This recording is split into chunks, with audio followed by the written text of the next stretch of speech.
Hello, everybody. I'm Tony Beadle, President and CEO of Rockport Music.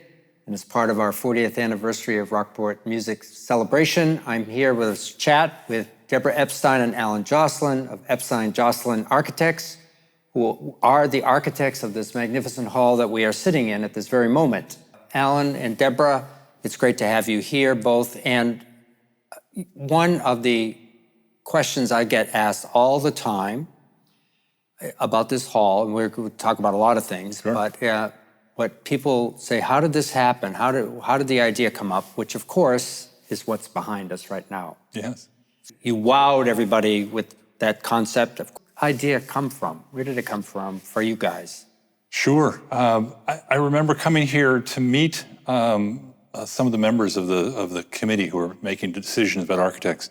I think the trick is when we come to any site to look at it, we always are looking for the amenities that are available, and then trying to integrate the amenities of a site into the event of what takes place. So that now is sort of, once I say that, I assume it sounds simple at this point, that the amenity was the ocean. We came here and we said, my God, that is really, that has to somehow figure into this. But what was fascinating is, where should we see the ocean from? Should we see it from the lobby or should we see it from the hall? And so far, you really didn't have many halls that had windows behind the stage, with the exception of one that I recall, which was the Rose Theater down in Lincoln Center, Jazz at Lincoln Center, right. On Columbus Circle. And they have a beautiful hall with a big window in the back. So it was a kind of a combination of okay, here's the water. Wouldn't it be wonderful to be able to open the wall up and be able to put this into the hall itself?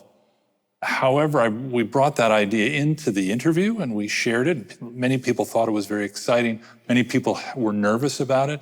And so it took a long time to cycle through the options of where you could put the hall. Is it on the second floor? Is it on the first floor? Is it facing this way, that way? And we were just relieved when they finally said, okay, let's go forward with this particular direction. But there were, people were already thinking in a different direction because there had been a test fit, seeing what would fit programmatically on this property. And that had the hall turned 90 degrees facing that way.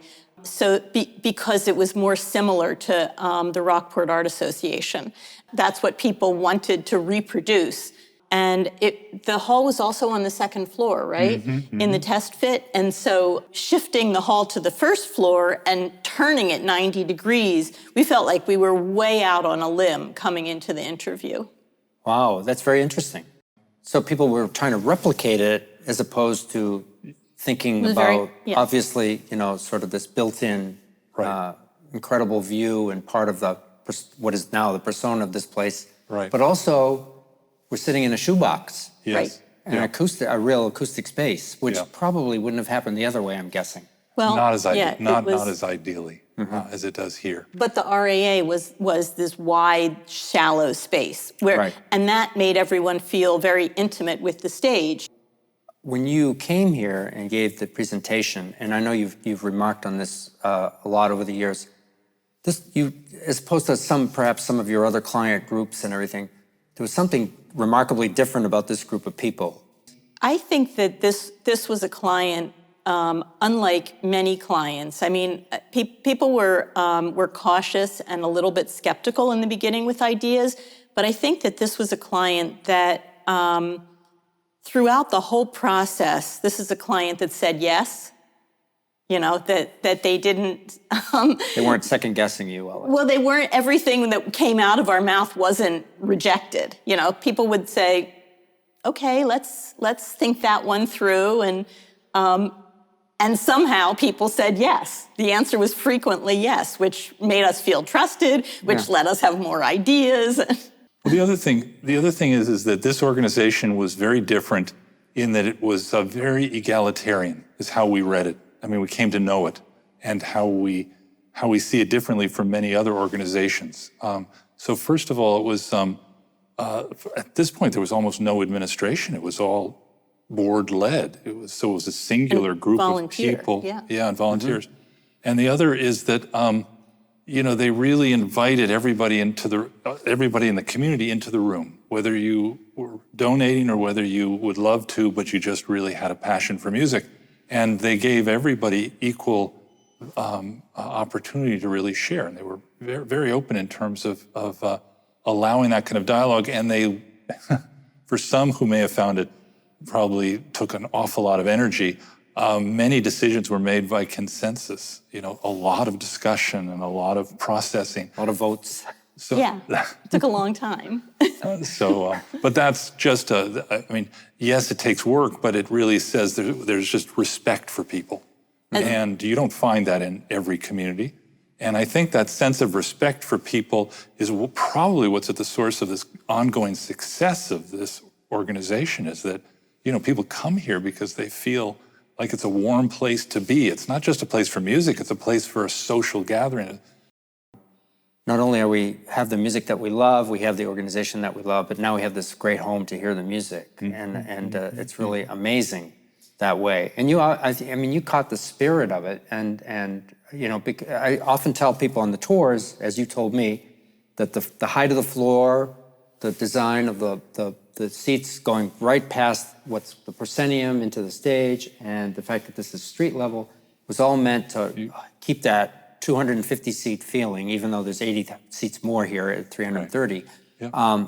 And that was important to you. And now that might have been a committee that told you that, but you took it and ran with it. I hope, and I think, and I feel why people react to the building is not just that it is designed in such a way, but I think they are so proud of this that it is an outgrowth of who they are. In other words, well, that's very true. It's a testament. Yeah, it's really an expression of this community, not rather than the architect. It's that people can come in here and feel like this is your community. Come in here and say, this is our hall. This is special. Musicians really love it. They do. We love the kinds of events that take place here. No, it doesn't happen anywhere else. And so it's like they can feel just so proud of what they've achieved and what you've achieved.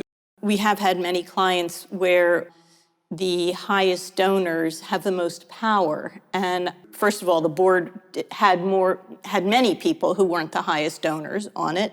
And I think that the board realized that money isn't the only important piece of this process. That people worked really, really hard. That there were many different kinds of jobs and people are good at many different things.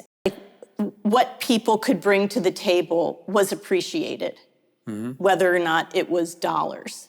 Yeah. And I think that really made this a much richer and more wonderful place.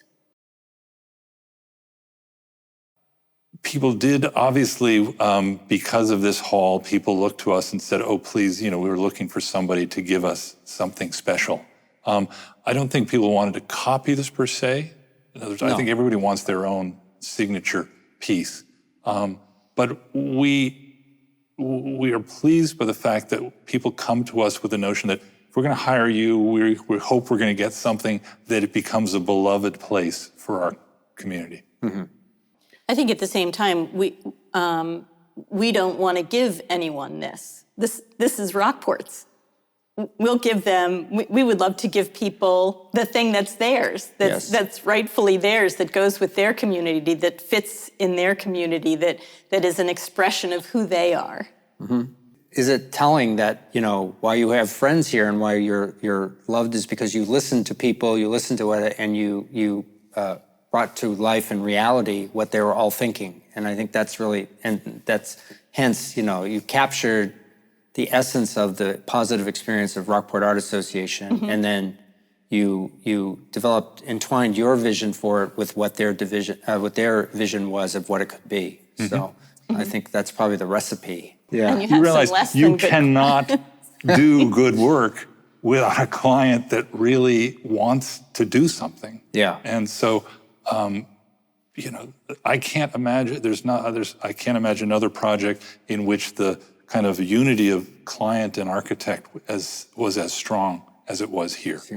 It's the ingredients. I wish I could bottle it. I wish I could write a book of how to do it and somebody could learn and do it again. But it's not easy.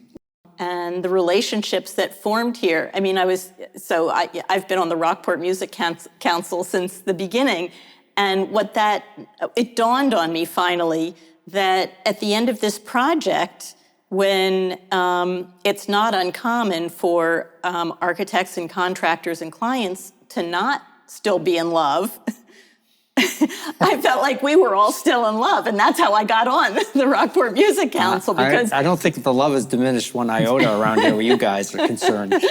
I mean, otherwise, no one would have invited me to do that. Yeah, that's right. Well, Right? that's very true. Very true. Yeah. One thing is, people may or may not know, especially people who are watching this for the first time and seeing you for the first time, that not only are professional partners, you're life partners. The purpose is not to go how you work that out, but it does insofar as how do you work out.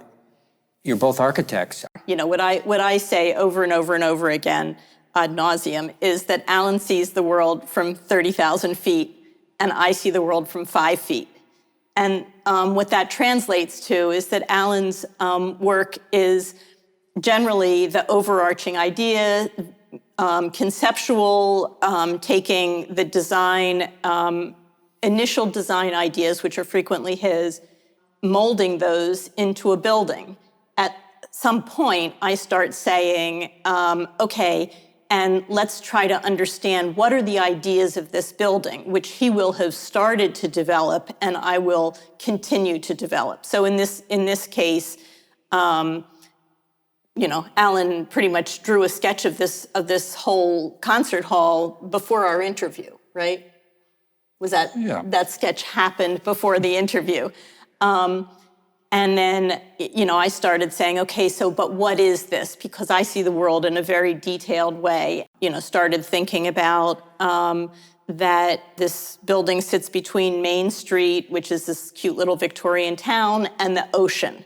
And what does that mean to us? Everything inside the building will be framing views of the sea. So what does that mean? And so we have these walls that look out and see these boulders that are, this is like a tiny little scale and that's a very large scale, but it all came from here. There can't be any parallel surfaces. Right. So because of the wave in the wood, there are no parallel surfaces. Right. They're never parallel. And when you close the doors, I was trying to make an architectural seascape. Yes, because the width varies. It gets smaller as it goes up, which is acoustic. Larry Kierkegaard said solid to 8 feet, 8 to 11, this much diffusion, 11 and above, very diffuse. And so that sort of gave me the armature. And then I started saying, I think I'm going to weave wood. That's where it came from. So do you remember hearing your first notes here? Mm-hmm. Everyone burst into tears. We had just driven home from New York. It was like 10 o'clock at night. And it was it's very funny. We were so excited to get up here. The street is empty, right? No cars in the street. We zoom up, stop right in front of the hall, and come in for the concert. And, obviously all this emotion, excitement, et cetera. At the end of it... David was playing, right? Yeah, David was playing. Right, and everyone just burst into tears. Larry Kierkegaard was here, we were here. It's years in the making, right? For them, when they started, it was... Yeah. We started in 2006, it opened in 2010, that's 4 years, but their work on it was 3, and you had so many people who were in it, who owned it. And so, every one of them came in here, and that was just a cathartic moment. Yeah. You could just see it was like, all those years just getting poured out. So, but this hall being open for 10 years, and that's 25% of the history of Rockport music. So that number will, unfortunately, will increase over the years. Yeah. But did it shape your thinking about the halls that you've done in the meantime? There's several of those around the country now. So. It's the pinnacle in a lot of ways. Just in. I would say because there was so much yes. Very difficult to find a client that is so willing to run with what we recommend or what we dream up. You have such a unique hall in that it's 300 and some odd seats. Very few people can afford to build such an intimate hall. So the challenge, what happens is once it's gotten larger, you get a whole another set of challenges to solve. So it's not like you can take this and stamp it somewhere else and do it again. Yeah. But we certainly, yes, we are influenced. Yes, in some of our later halls, you will find, I hope you don't mind, now and then some features that started here. No, that's what greater compliment could I have than you guys than to think you take the takeaways from what you did here. Oh, So yeah, it's great. as much as we can, we will. Well, Deborah and Alan, thank you so much for this. Great to have you Tony. on board at the beginning of this hall in 2010, an integral and very pivotal moment in the history of Rockport music. And I thank you. Well, thank you for That's fun. for inviting us here. Sure thing. Tony, you came on as this thing was starting to wrap up, and it was just, I have to say, one of my favorite moments to remember is when we happened to sit next to each other at that dinner party.